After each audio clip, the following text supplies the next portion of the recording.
Здравейте! От AliExpress си купих нов интересен продукт. Както вече виждате, обичам да пазвам от там. Това е ендоскоп. Малко си шибнах носа. Този ендоскоп, сега ще ви го покажа, за 50 лева е.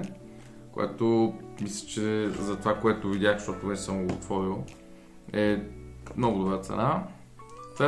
Ще ви го покажа функциите, ще го отворим естествено заедно и ще ви покажа на едно място на колата, където искам да проверя. В клапите, едни клапи там за въздуха отзад. Как може да проверите дали работят с него. Така. И нека го отворим сега. Така. Ето го и него. Това са приставки, магнитче, огледало и кукичка. Така.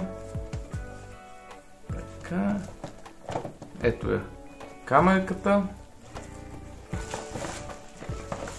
Ето го и самия ендоскоп.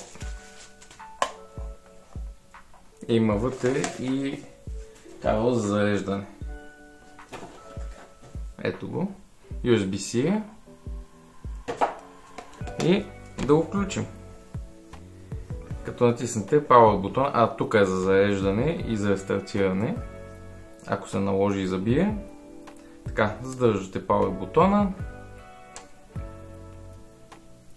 Ето, светват ледовете, може да видите.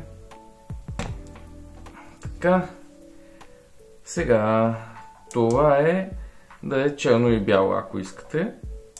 Така, това е да завърти на 180 градуса. Така. Увеличава светлината и я намалява. Това е плюса, това е минуса. Така. Тук е контраста. Тук да увеличите. Мисля, че до 2 пъти да. И това е. Както виждате.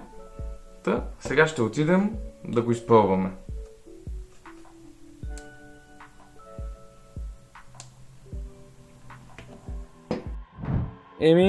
С моя късмет няма влезе, прекалено е голямо за тук.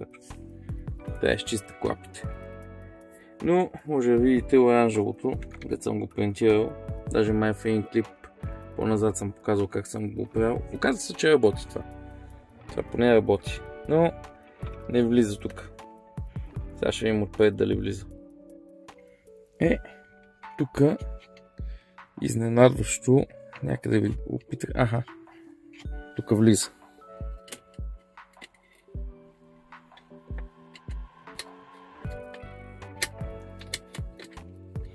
Се навика малко трудно, но се вижда. И все пак работи, нали?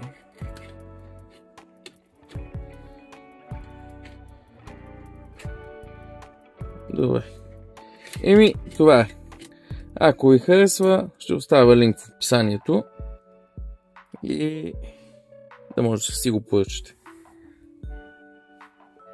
Съвсем едва влиза. Да. Добре. Това беше от мен. Чао!